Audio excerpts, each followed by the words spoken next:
Hi everyone, good evening everyone, good evening. So I just hope कि आप लोगों ने पिछली वाली क्लासेस देखी होंगी। Let me open the word. हमने एक फाइल बनाई है। ओके, सो हमें देखने की जरूरत है पहला ये ऑपरेटर जिसे हम कहते हैं अर्थमेटिक ऑपरेटर, कैसे यूज करते हैं इसके बारे में। तो अर्थमेटिक ऑपरेटर की जब आप बात करोगे, इसमें कई सारे, तो पहला जो ऑपरेटर है हमारा, वो है हमारा अर्थमेटिक ऑपरेटर। किस लिए यूज किया जाता है? Arithmetic operator are use to perform mathematical operation. Arithmetic operator, arithmetic operator operators are used to perform mathematical task या mathematical operations on the values, mathematical operations on the ज्यादातर ये operators use किए जाते हैं task करने के लिए numeric data पे। पर मैं न्यूमेरिक डेटा यहाँ इसलिए नहीं, न्यूमेरिक डेटा मतलब इंटीजर टाइप का डेटा, फ्लोट टाइप का data, byte data, long data, ये सारे न्यूमेरिक डेटाज हैं। पर हम यहाँ पे उनकी बात इसलिए नहीं कर रहे हैं क्योंकि यहाँ पे हम उनकी बात इसलिए नहीं कर रहे क्योंकि ऐसा नहीं है कि सिर्फ उसी पे, कैरेक्टर पे भी हम प्लस यूज कर सकते हैं, स्ट्रिंग वैल्यूज पे भी हम प्लस यूज कर सकते हैं। हाँ, एस्टिक यूज नहीं कर सकते, स्लैश यूज नहीं कर सकते। ये सारे ऑपरेटर सिर्फ न्यूमेरिक पे काम करेगा, पर कैरेक्टर स्ट्रिंग पे हम प्लस माइनस यूज कर सकते हैं। मतलब माइनस स्ट्रिंग पे यूज नहीं कर सकते, प्लस यूज कर सकते हैं। सो हमें तो कोई ऐसा डिफिनीशन चाहिए जो सबके लिए सही हो, तो ये हमारा ठीक है। तो अर्थमेटिक ऑपरेटर, अब जैसे अगर हम प्लस की बात करें, अच्छा अर्थमेटिक, एक बात आपको हमेशा ध्यान रखनी है कि अर्थमेटिक ऑपरेटर एक बाइनरी ऑपरेटर है। Arithmetic operators are binary operator. Binary operator का मतलब क्या है?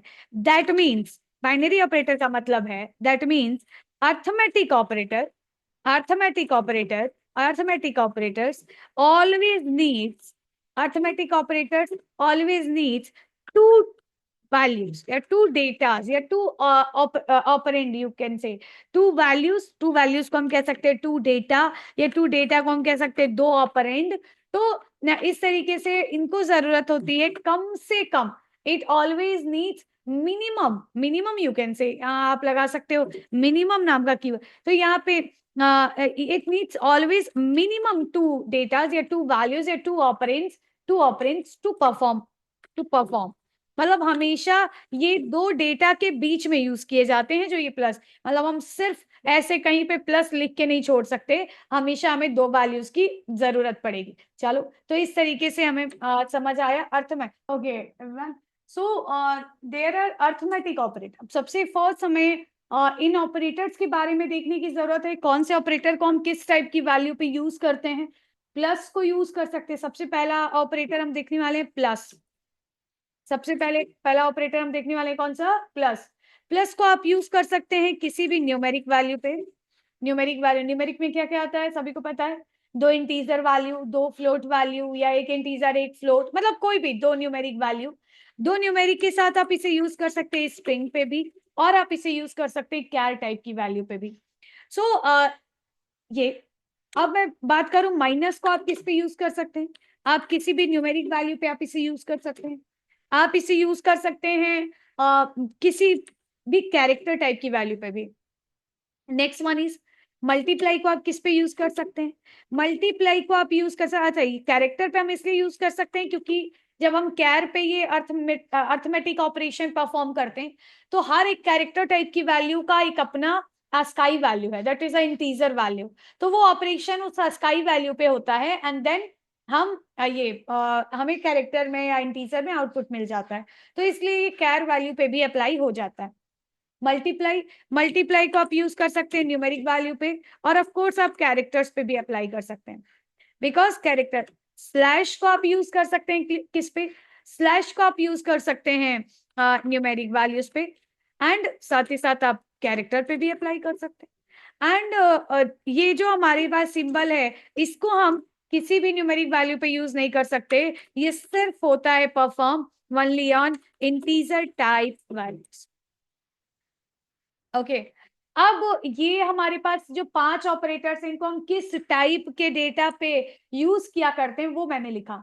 जैसे प्लस, प्लस को हम न्यूमेरिक वैल्यूज पे यूज कर सकते हैं, स्ट्रिंग पे यूज कर सकते हैं। अब देखो, जब भी हम कोई ऑपरेटर लगाते हैं उससे हमें एक आउटपुट भी मिलता है। जब भी हम कोई भी ऑपरेटर यूज करते हैं किसी डेटा पे, तो ऑपरेटर का काम ही है आपसे डेटा लेना, उस पे टास्क करना, एंड देन एक आउटपुट रिटर्न हो रहा है, उस आउटपुट को आपको रिटर्न कराना। अब आप बात समझिए, जैसे हमारे पास सपोज हमने एक लाइन लिखा। अब आप मुझे बताइएगा कि ये लिखी हुई मेरी लाइन सही है कि नहीं है। मैं यहाँ पे लिखूं, मैं यहाँ पे लिख दूं 3, या 3 + ट्रू, 3 + ट्रू, और यहाँ पे अब 3 + 2 इज ए स्टेटमेंट जिससे कि हमें एक आउटपुट मिलेगा। अभी ये जो मैंने स्टेटमेंट लिखा, ये मेरा स्टेटमेंट सही है कि मेरा स्टेटमेंट गलत है? या फिर ऐसे ट्रू को हटा के मैंने लिख दिया, 3 + 5। अब मैं देखूं क्या ये मेरा स्टेटमेंट सही है? स्टेटमेंट मेरा सही है, कोई प्रॉब्लम नहीं है, स्टेटमेंट मेरा सही है। पर प्रॉब्लम सिर्फ इतना सा है कि जब आप ये स्टेटमेंट लिखोगे, आपने लिखा 3 is integer value, 5 is integer value, बीच में प्लस, बिल्कुल ठीक लिखा आपने। लेकिन प्रॉब्लम ये है कि ये जो आपका स्टेटमेंट है, इससे एक आउटपुट मिलेगा आपको, प्लस जो ऑपरेटर है वो आपको एक आउटपुट रिटर्न करेगा। किस टाइप का? दो इंटीजर के वैल्यूज पे अगर प्लस यूज किया जाएगा तो आउटपुट जो आएगा वो आएगा किस टाइप का? इंटीजर टाइप का। हमने एक वेरिएबल बना दिया इंटीजर रिजल्ट, और इसमें हमने स्टोर कर। बात समझ आए? ये मेरा सही स्टेटमेंट है। अब ये सही स्टेटमेंट कैसे है? जब भी हम इक्वल ऑपरेटर यूज करते हैं तो इक्वल में हमेशा पहले राइट हैंड साइड का जो भी एक्सप्रेशन है वो एग्जीक्यूट होगा, देन जो आउटपुट आएगा वो लेफ्ट हैंड साइड के वेरिएबल में असाइन होगा। तो इधर वाला स्टेटमेंट आपका ठीक है कि नहीं? मैं इसको ऐसे लिख दूं, 3+ सही है? बिल्कुल गलत है, बिकॉज प्लस ऑपरेटर हमेशा दो वैल्यूज के बीच में यूज होता है। अभी एक 3 तो है लेकिन राइट हैंड साइड पे कोई डेटा नहीं, सो ऐसा मैं लिख सकती हूँ 3 + 7.5 सही है क्या? मेरा स्टेटमेंट ठीक है, कोई प्रॉब्लम नहीं है। बट 3 किस टाइप का डेटा? इंटीजर। 3 किस टाइप का डेटा? इंटीजर। इंटीजर पे आप और प्लस आपने यूज किया 7.5 को किस टाइप का डेटा समझेगा compiler? Double. Integer plus double किस टाइप का आउटपुट आता है? डबल। आप इसे स्टोर किस टाइप के वेरिएबल में कर रहे हैं? इंटीजर। यहाँ पे बात आ जाती है टाइप कास्टिंग। लाइक कोई भी जो बड़ी वैल्यूज हैं, बड़ी टाइप की वैल्यूज हैं, उसे आप छोटे वेरिएबल्स में स्टोर नहीं कर सकते। डबल बड़ा डेटा टाइप है, इसे आप इंट में स्टोर नहीं कर सकते। सो आपको ये इंट रिजल्ट ना बना के बनाना चाहिए था क्या? Double result. 7.5 फ्लोट नहीं है, 7.5 डबल है। जो भी हम डेसिमल वैल्यूज लिखेंगे कंपाइलर उसे डेसिमल टाइप की कांस्टेंट वैल्यू, कंपाइलर उसे डबल समझेगा। यस, अगर तुम 7.5 एफ लिखती तो अब ये फ्लोट टाइप की वैल्यू हो जाती। दिखाती हूं तुम्हें वो भी ऐसे। अगर मैं ऐसे एक स्टेटमेंट लिखती, मैं लिखती 3 + 7.5, और 7.5 के बाद मैंने लिख दिया एफ, तो 3 + 7.5 एफ लिखने से क्या हुआ? 3, अब यहाँ पे हम यूज कर रहे हैं 3 किस टाइप की वैल्यू है? इंटीजर। 7.5 किस टाइप की वैल्यू है? ये फ्लोट टाइप की। एफ लिखा है, फ्लोट टाइप की वैल्यू है। इंट प्लस फ्लोट, आउटपुट किस टाइप का आएगा? फ्लोट टाइप का आउटपुट आएगा। तो हमें इसे किस टाइप के वेरिएबल में स्टोर करना चाहिए? हमें लिखना चाहिए फ्लोट। हमने लिख दिया result1 = ऐसा। अब ये बिल्कुल ठीक है।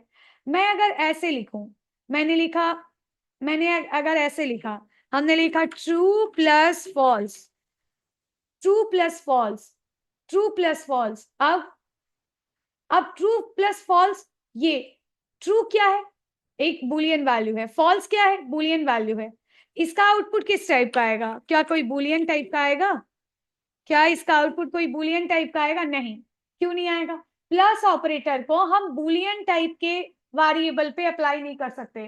प्लस ऑपरेटर को हम यूज कर सकते हैं किस पे? न्यूमेरिक पे, स्ट्रिंग पे, इस टाइप की डेटा पे हम अप्लाई कर सकते हैं। मैं बोलूं कि बात समझ आई? तो ये स्टेटमेंट ही गलत है, ये हम नहीं लिख सकते। बात समझ आ रही? ये जो हमारा स्टेटमेंट है ये क्या है? रॉन्ग स्टेटमेंट ही गलत है, ये आप नहीं लिख सकते।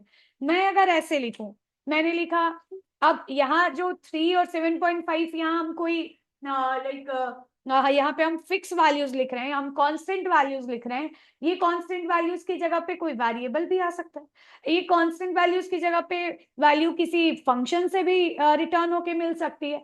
खासतौर से एक वैल्यू मिलनी चाहिए, वो वैल्यू चाहे वेरिएबल से मिले, चाहे कांस्टेंट वैल्यू हो, चाहे किसी फंक्शन से रिटर्न हो रही हो, चाहे कहीं से भी आ रही हो। प्लस ऑपरेटर आप उस पर अप्लाई कर सकते हैं अगर एक इंटीजर एक फ्लोट है, अगर एक इंटीजर एक डबल है। मैंने लिखा 3+7, सभी को पता है what is 3, 3 is in type value. What is 7, 7 is in type value. इसको प्लस करने से आउटपुट किस टाइप का आएगा, इंटीजर टाइप का आएगा। तो मुझे आउटपुट को किस टाइप के वेरिएबल में स्टोर करना चाहिए, इंटीजर। क्या करना चाहिए, लेफ्ट हैंड साइड पे वेरिएबल बनाना चाहिए, किस टाइप का, इंटीजर टाइप का। Integer result 2 equals to, okay मैंने लिखा, ओके मैंने लिखा यहाँ एक वैल्यू मैंने यूज किया, मैंने डबल इन्वर्टेड के अंदर लिखा hello plus plus, double inverted के अंदर मैंने लिखा वर्ड।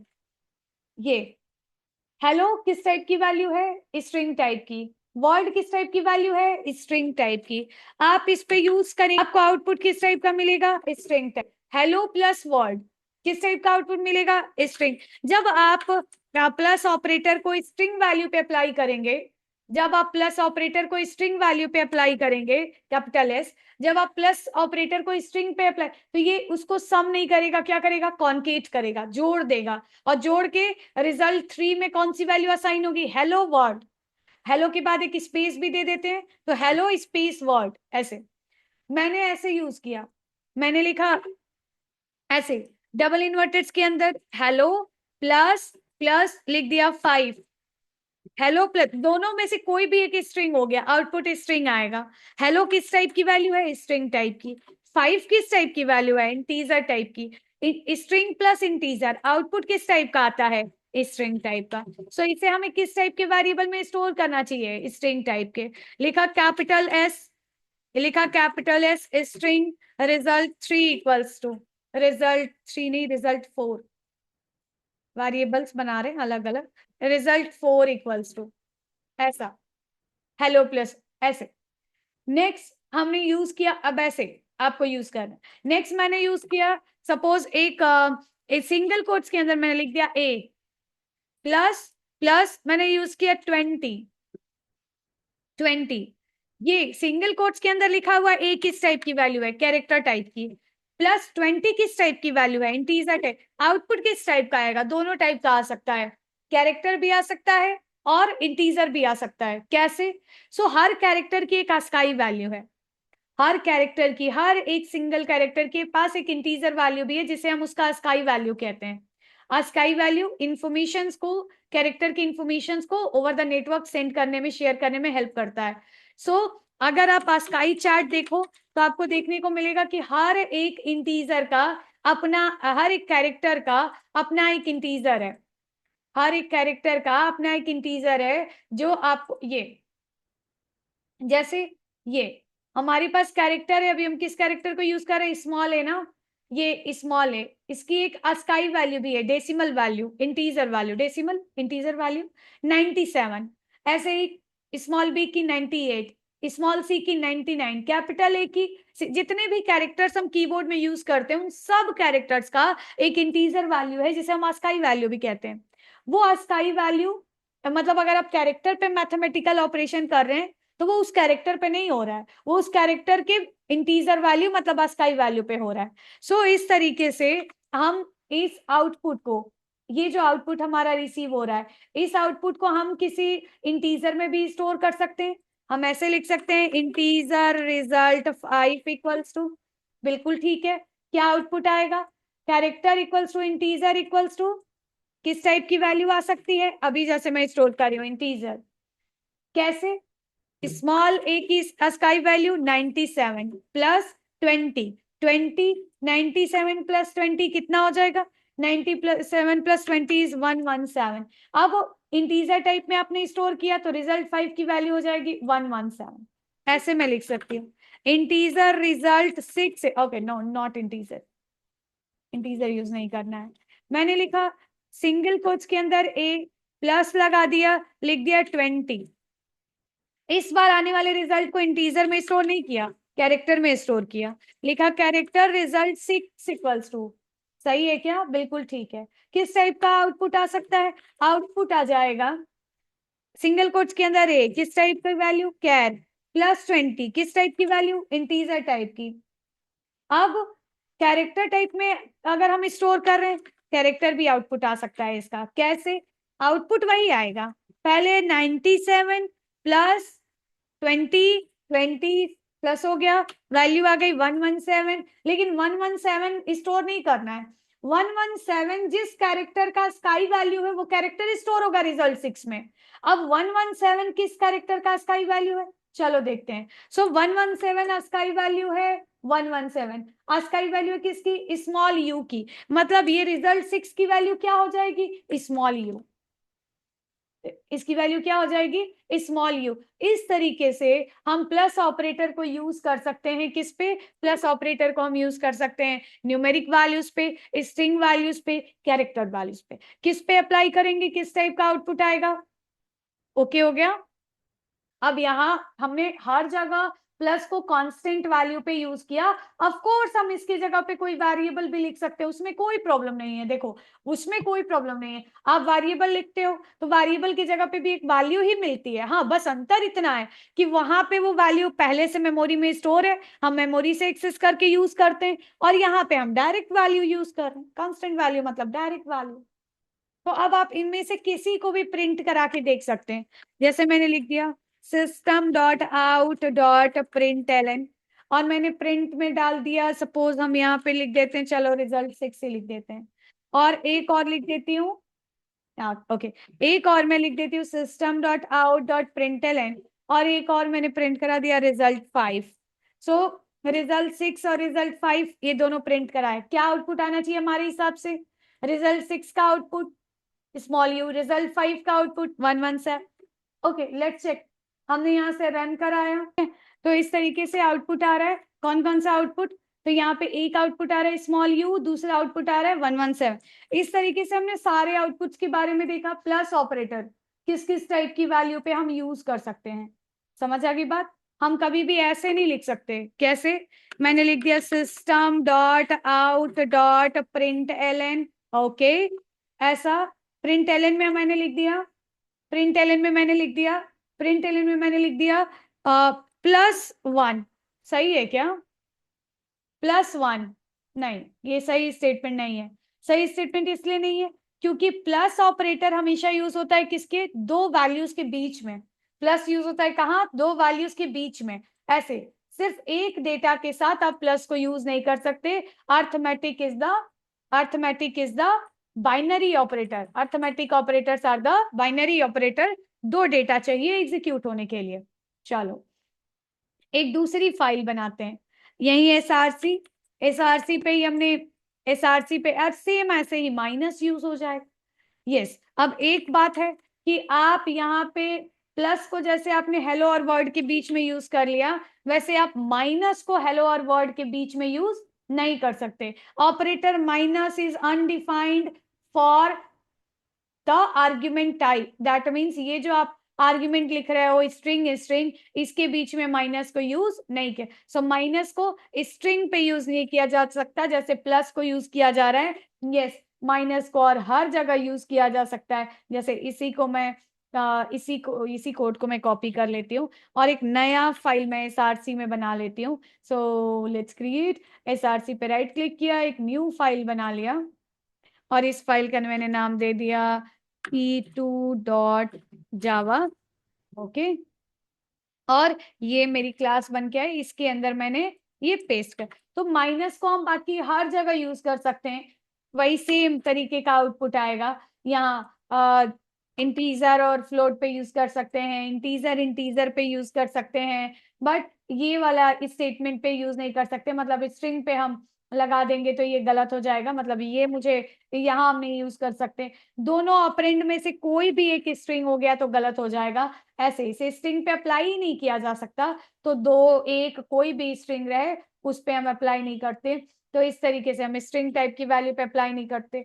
और बाकी हर जगह ऐसे कैरेक्टर टाइप की वैल्यू पे आप माइनस लगा सकते हो, सेम वैसे यहाँ इस पे आप माइनस लगा सकते हो। तो इस तरीके से हमारा आउटपुट और ये कैरेक्टर टाइप की वैल्यू पे भी एग्जीक्यूट होगा और इस पे भी। अब इस ये 97 माइनस 120, अब 97 minus 20 is something 77 and 77 result 5 की वैल्यू 77 एंड यहाँ पे आ जाएगा 97 minus 20 equals to 77 and 77 will be converted to the char, so character type में 77 जिसका स्काई वैल्यू होगा वो कैरेक्टर रिजल्ट 6 में स्टोर हो जाए, क्योंकि यहाँ हम आउटपुट को कैर में स्टोर कर रहे हैं तो पहले आने वाली वैल्यू कैर में कन्वर्ट की जाएगी एंड देन स्टोर की जाए। तो इस तरीके से हम इन आउटपुट्स को, तो इस तरीके से हम माइनस ऑपरेटर को यूज करते हैं। मल्टीप्लाई ऑपरेटर भी ऐसे ही यूज हो सकता है। तो हमने फिलहाल यही सेम कोडिंग मैंने कॉपी किया और मल्टीप्लाई सेम इसी तरीके से जैसे आप इंटीजर को जैसे आप इस पे माइनस ऑपरेटर को जैसे आप यूज कर रहे हो सेम वैसे ही आप इंटीजर को भी मल्टीप्लाई को भी यूज कर सकते हो। सो एक बार फिर से नई फाइल हमने बना लिया और इस फाइल का नाम दिया multiply.java, बस मल्टीप्लाई। तो multiply.java, अब ये मेरी एक जावा की फाइल बन गई। सो फिलहाल multiply.java और तो ये मेरी एक क्लास ऐसे क्लास बन के आ जाती है पहले से, तो मैं लिखना नहीं पड़ता। सो फिलहाल हमने ये क्लास बना लिया और इस क्लास के अंदर हमने ये अपना कोड पेस्ट कर। तो ये मेरा एक कोडिंग हो। अब फिलहाल हमें करना क्या है कि यहाँ पे मुझे ये मल्टीप्लाई देखना है। सो मल्टीप्लाई भी सेम तरीके से जैसे आप माइनस को यूज कर रहे हो वैसे आप मल्टीप्लाई को यूज कर सकते हो। ये आप इंटीजर और डबल पे मल्टीप्लाई यूज करोगे, आउटपुट आ जाएगा किस टाइप का, आउटपुट आ जाएगा डबल टाइप का। जैसे ये अब एक बात है यहाँ पे, बात यह है कि अगर आप डबल टाइप की वैल्यू, ओके सो अगर हम एक इंटीजर और एक डबल, बताओ एक इंटीजर और एक डबल पे अगर मल्टीप्लाई को यूज करते हैं तो आउटपुट किस टाइप का आएगा, आउटपुट किस टाइप का आएगा, एक इंटीजर और एक ये डबल टाइप की वैल्यू पे अगर मल्टीप्लाई यूज कर रहे हैं आउटपुट किस टाइप का आएगा, आउटपुट किस टाइप का है, आउटपुट आएगा डबल टाइप का। यस एक इंटीजर, अब आप सभी को बताना है, एक इंटीजर और एक डबल पे अगर हम यूज कर रहे हैं मल्टीप्लाई सिंबल, आउटपुट आ सकता है किस टाइप का, डबल टाइप का। रिजल्ट 1 पहले से बना ऐसे। एक इंटीजर और दूसरे फ्लोट पे अगर मल्टीप्लाई यूज कर रहे हैं आउटपुट आ सकता है किस टाइप का। अब आउटपुट किस टाइप का आएगा ये सोचना समझना बहुत जरूरी है, क्योंकि अगर आप ये नहीं समझ पाएंगे तो आपको किस टाइप का वेरिएबल बनाना चाहिए ये भी नहीं समझ पाएंगे। यस सो एक इंटीजर और एक फ्लोट पे अगर हम यूज कर रहे हैं तो आउटपुट आएगा किस टाइप का, ओके तो आउटपुट आएगा किस टाइप का, आउटपुट आ जाएगा यहाँ पे फ्लोट टाइप का। Yes very good float type का। अब एक इंटीजर और दूसरे इंटीजर पे अगर हम मल्टीप्लाई यूज करेंगे तब आउटपुट किस टाइप का आ सकता है, तब आउटपुट आ सकता है इंटीजर टाइप का, है ना। अब किस टाइप का आउटपुट आएगा वो आप समझिए, एक कैरेक्टर और दूसरे ये अगर मैंने ये यूज किया आउटपुट आ सकता है किस टाइप का, इंटीजर टाइप का। कैरेक्टर की स्काई वैल्यू 97 मल्टीप्लाई बाई 20 इतना हो जाएगा।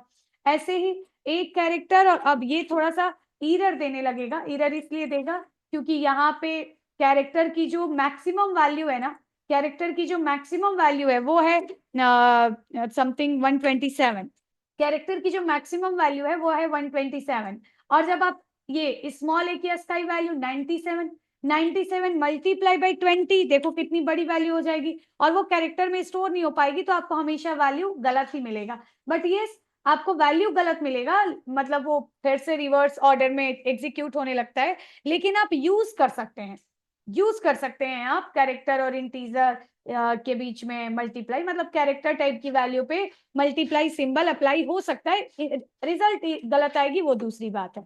दूसरा जैसे यहाँ पे हमने यूज किया, ठीक है उसको भी रहने दो। तो इस तरीके से आप किस किस टाइप की वैल्यू पे आपने देखा कि मल्टीप्लाई यूज हो सकता है, मल्टीप्लाई यूज हो सकता है, मल्टीप्लाई यूज हो सकता है किस किस टाइप की वैल्यू पे, मल्टीप्लाई यूज हो सकता है न्यूमेरिक टाइप की वैल्यू पे और कैरेक्टर टाइप की वैल्यू पे। ओके नेक्स्ट हमें देखना है स्लैश ये किस टाइप की वैल्यू पे यूज हो सकता है और किस टाइप का आउटपुट देता है।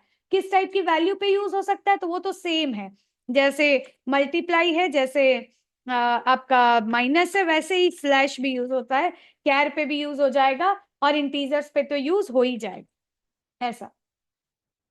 तो फिलहाल इस तरीके से अब यहाँ पे हमने मेन फंक्शन बना लिया, कर्ली ब्रैकेट्स क्लोज, और अब मल्टीप्लाई हमें सॉरी स्लैश हमें देखना है, तो स्लैश को हम यूज कर सकते हैं, सेम वैसा ही है, बट ध्यान रखिए जब आप इंटीजर और इंटीजर के बीच में स्लैश यूज करेंगे, आउटपुट आएगा किस टाइप का, इंटीजर टाइप का। इंटीजर और इंटीजर पे जब आप स्लैश यूज करेंगे, आउटपुट हमेशा आएगा किस टाइप का, इंटीजर टाइप का। आप जब आप यूज करेंगे दोनों में से कोई भी एक फ्लोट हो जाए, जैसे फ्लोट डिवाइडेड बाय इंटीजर, क्या आउटपुट आएगा, आउटपुट फ्लोट आएगा। दोनों में से कोई भी एक लाइक फ्लोट हो जाए तो आउटपुट आएगा किस टाइप का, फ्लोट टाइप का। जैसे integer divided by float, output आएगा किस टाइप का, फ्लोट टाइप का। तो इस तरीके से इसका आउटपुट आपको रिटर्न होने को मिलेगा। जैसे मैं लिख दूं ऐसे, मैं लिख दूं सपोज हमने एक फ्लोट टाइप का वेरिएबल बनाया, मैंने एक फ्लोट टाइप का वेरिएबल बनाया, मैंने लिखा num1 और इसमें वैल्यू मैंने स्टोर कर दिया 20, और एक मैंने लिखा फ्लोट टाइप का वेरिएबल बनाया, लिख दिया num2 और इसमें वैल्यू मैंने स्टोर कर दिया 3, और फिर मैंने लिख दिया, यहाँ पे हमने लिखा फ्लोट टाइप का वेरिएबल हमने बनाया, लिख दिया रिजल्ट, और रिजल्ट में स्टोर करा लिया num1 डिवाइडेड बाई num2। आप मुझे बताओ कि इसके आउटपुट किस टाइप का है, मतलब वैल्यू क्या आएगी। हमने लिखा system dot out dot println, और यहाँ पे मैंने पास कर दिया, यहाँ पे मैंने पास कर दिया रिजल्ट। रिजल्ट की वैल्यू क्या आएगी, और देखिए आउटपुट आ रहा है किस टाइप का, तो आउटपुट आ रहा है फ्लोट टाइप का 6.666 ऐसे करके। और यहीं पे अगर ये num1 और num2 फ्लोट टाइप का ना हो के होता किस टाइप का, इंटीजर टाइप का, अगर यही num1 और num2 फ्लोट टाइप का ना हो कि किस टाइप का होता, इंटीजर टाइप का होता, फिर इसका आउटपुट मान लो हमने स्टोर किया फ्लोट टाइप के वेरिएबल में, तो इस रिजल्ट में क्या आता, 6 पॉइंट जो अभी जैसा दिख रहा है नीचे 6.66665 ये आता, या सिर्फ 6 आता। इंटीजर टाइप की वैल्यू जैसे बाइट से बड़ा है, बाइट से बड़ा है शॉर्ट, शॉर्ट से बड़ा है इंटीजर, इंटीजर के जैसा है कैर, कैर से बड़ा है लॉन्ग, ऐसे लॉन्ग से बड़ा है, लॉन्ग से बड़ा है फ्लोट, और फ्लोट से बड़ा है डबल। ये इसका सीक्वेंस है। अब एक लॉन्ग टाइप की वैल्यू फ्लोट टाइप के वेरिएबल में भी रखी जा सकती है, डबल में भी रखी जा सकती है, लॉन्ग में भी रखी जा सकती है, बट इससे छोटे टाइप के वेरिएबल्स में नहीं रखी जा सकती। इसे हम कहते हैं type conversion, that is implicit type conversion, explicit type, दो टाइप की टाइप कन्वर्जन है, कल बताएंगे इस बात को। तो फिलहाल इससे जब भी आप num1 divided by num2, num1 किस टाइप का है, इंटीजर, num2 किस टाइप का है, integer, integer divided by integer किस टाइप की का आउटपुट आता है, इंटीजर। अब इंटीजर को फ्लोट में रख देने से वो 0.666 नहीं हो जाएगा, हाँ पॉइंट के बाद वैल्यू ऐड हो सकती है पर जीरो ही रहेगा वो, क्योंकि इंटीजर को फ्लोट में रख देने से वो फ्लोट नहीं बन जाएगा, वो रहेगा इंटीजर ही, हाँ उसमें कुछ डिसिमल वैल्यूज ऐड जरूर हो सकती हैं। तो आप यहाँ देखोगे कि आउटपुट आ रहा है 6.0 ना कि 6.66 समथिंग। तो इस तरीके से हम डिवाइड को यूज किया करते हैं। अब डिवाइड के बाद हमारे पास एक जो है वो इंपॉर्टेंट ऑपरेटर आएगा। जैसे मान लो मेरी एक बात सुनना, मैंने लिख दिया system dot out dot println और यहाँ लिख दिया सिंगल कोट्स के अंदर a divided by 3, single quotes के अंदर a divided by 3, single quotes के अंदर a, सिंगल कोट्स के अंदर a। अब सिंगल कोट्स के अंदर a क्या है, अस्थाई वैल्यू सॉरी कैरेक्टर वैल्यू है, और ये इस पे मैथमेटिकल टास्क परफॉर्म हो रहा है। तो सिंगल कोट्स के अंदर एक की अस्काई वैल्यू होती कितनी है, अस्काई वैल्यू होती है 97, इंटीजर वैल्यू। अब 97 divided by 3, 97 divided by 3 is integer divided by integer, ऐसा समझो। आउटपुट किस टाइप का आएगा, इंटीजर। सो 97 डिवाइडेड बाई 3 होता है समथिंग 32 पॉइंट। 32 पॉइंट समथिंग ऐसा, लेकिन आउटपुट 32 पॉइंट लाइक 33 ऐसा आएगा या सिर्फ 32 आएगा? सिंगल कोट्स के अंदर a डिवाइडेड बाई 3 32.33 या ऐसा कुछ आएगा या सिर्फ 32 आएगा? हाँ, सो अभी जो आउटपुट आएगा वो सिर्फ किस टाइप का आउटपुट आएगा? सिर्फ 32 आएगा, ना कि 32 पॉइंट कुछ आए। बात समझ आई? तो ये हमारे पास है 97 कैपिटल है, नहीं कैपिटल ए का 65 ना, कैपिटल ए की ASCII वैल्यू 65 और स्मॉल ए की ASCII वैल्यू 96। ठीक है, अब एक मेरे पास लास्ट ऑपरेटर है जो कि है कौन सा? मॉड्यूलर, और ये बहुत इंपॉर्टेंट ऑपरेटर है। अब मैंने लिख दिया इसका p5.java। ठीक है, अब देखो जो हमारे पास ये वाला ऑपरेटर है हमारा, ये हमारा मेन फंक्शन रहा, और इस मेन फंक्शन के अंदर कोड। अब जो हमारा ये मॉड्यूलर डिवीजन वाला ऑपरेटर है, मॉड्यूलर डिवीजन, वो सिर्फ इंटीजर वैल्यूज पे अप्लाई होता है। मतलब इंटीजर, अच्छा जावा के अंदर अप्लाई हो जाता है वो किसी भी टाइप की वैल्यू पे, मतलब न्यूमेरिक वैल्यूज पे चल जाएगा।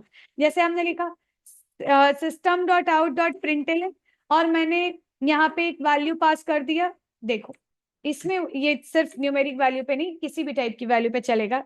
जैसे मैंने लिख दिया 30.5f, स्मॉल में लिख देते हैं 30.5f, किस टाइप की वैल्यू है? फ्लोट टाइप की। मॉड्यूलर डिवीजन यूज किया और लिख दिया modular divide by 20, modular divide by 20 है। मॉड्यूलर डिवीजन क्या रिटर्न करता है? यहाँ पे हम मॉड्यूलर डिवीजन किस टाइप की वैल्यू पे लगा रहे हैं? 30.5f, f लिखा है, सिर्फ 30.5 होता है, डबल टाइप की वैल्यू समझता compiler.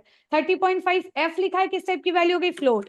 Float modular divide by, float modular divide by, modular divide by integer. अब आउटपुट, आउटपुट आएगा, देखो मॉड्यूलर डिवीजन क्या रिटर्न करता है पहले ये आप समझ लो। स्लैश और मॉड्यूलर डिवीजन में अंतर है। स्लैश क्या रिटर्न करता है? स्लैश रिटर्न करता है result of the result of the division, result of the division. और मॉड्यूलर डिवीजन क्या रिटर्न करता है? Reminder of the division, reminder of the division. ऐसा, तो अगर हम, हाँ रिमाइंडर रिटर्न करता है। सो अगर हम 30.5 को 20 से डिवाइड करें तो डायरेक्टली कितनी बार डिवाइड होगा? डिवाइड होगा एक बार, और रिमाइंडर कितना बचेगा? 10.5। और ये 10.5 इसका आउटपुट आ रहा है किस टाइप का? 10.5 किस टाइप का आउटपुट आ रहा है? फ्लोट टाइप का। जैसे मैंने यहाँ पे लिख दिया, मैंने लिख दिया system.out.println और यहाँ पे मैं लिख दूं 30 divide modular divide by 30 modular divide by suppose 4, तो 30 मॉड्यूलर डिवाइड बाई 4 आउटपुट कितना आएगा? अब ये इंटीजर है, 4 भी इंटीजर है, एंड 30 मॉड्यूलर डिवाइड बाई 4 यहाँ पे आउटपुट आ जाएगा, it will be divide 7 times and reminder will be 2, तो इसका आउटपुट हो जाएगा 2। मैं इस वाली लाइन को अभी कमेंट कर देती हूँ और ये वाली लाइन हम एग्जीक्यूट करके देखते हैं, फिर से डिबग करते हैं और लास्ट वाला आउटपुट देखेंगे। तो लास्ट वाला आउटपुट क्या आ रहा है? 2। तो इस तरीके से आउटपुट क्या आ रहा है? 2 आउटपुट आ रहा है। मैंने यहाँ पे लिख दिया, मैंने यहाँ पे लिख दिया, अब आप फिर से देखना, मैंने लिखा system.out.println और मैंने लिख दिया 30.5f मॉड्यूलर डिवाइड बाई 20 या मैंने लिख दिया, कोई छोटी वैल्यू लिख देते हैं, हमने लिख दिया 3.5f ऐसा। तो 30.5f modular divide by 3.5f। अब 3.5f से कितनी बार डिवाइड होता है वो आप देख लो, something I think 8 times, and output remainder बचेगा कितना? 2.5। तो इस तरीके से ये जो मॉड्यूलर डिवीजन है वो आउटपुट रिटर्न करता है किस टाइप का? हाँ वेरी गुड कृष्णा, तो आउटपुट रिटर्न करेगा 2.5। इस तरीके से हम मॉड्यूलर, अब हम सोचे कि हम मॉड्यूलर डिवीजन को यूज करेंगे, हम मॉड्यूलर डिवीजन को यूज करेंगे कैरेक्टर वैल्यू पे। सिंगल कोट्स के अंदर ए, सिंगल कोट्स के अंदर ए, मॉड्यूलर डिवाइड बाई हमने लिख दिया सपोज 10, आउटपुट क्या आएगा? सिंगल कोट्स के अंदर ए मॉड्यूलर डिवाइड बाई 10, आउटपुट क्या आएगा? आउटपुट बताएंगे आप सभी। सिंगल कोट्स के अंदर ए, इसकी ASCII वैल्यू होगी 97, 97 मॉड्यूलर डिवाइड बाई 10, आउटपुट क्या आएगा? रिमाइंडर कितना बचेगा? रिमाइंडर कितना बचेगा? यस, तो 97 को मॉड्यूलर डिवाइड करेंगे अगर 97 को मॉड्यूलर डिवाइड करेंगे अगर 10 से, तो ये जाएगा 9 टाइम और आउट रिमाइंडर आएगा। और यहीं पे मैं लिख देती स्लैश, तो आउटपुट कितना आ जाता? ओके, सो आउटपुट आ जाता कितना 9, और यहीं पे मैंने लिख दिया मॉड्यूलर डिवाइड, तो आउटपुट आ जाएगा कितना, यही लिख दिया मॉड्यूलर डिवाइड, तो आउटपुट आ जाएगा कितना 7। तो ये लास्ट वाला आउटपुट देखेंगे, आउटपुट आ रहा है कितना 7। तो इस तरीके से हम मॉड्यूलर डिवाइड सिंबल को यूज करते हैं, हर टाइप की वैल्यू पे यूज कर सकते हैं हम इसको, ओनली ऑन इंटीजर, बाकी जैसे सी प्रोग्रामिंग और इन सब में ओनली ऑन इंटीजर यूज होता है, इसमें यूज हो जाएगा न्यूमेरिक और कैर पे।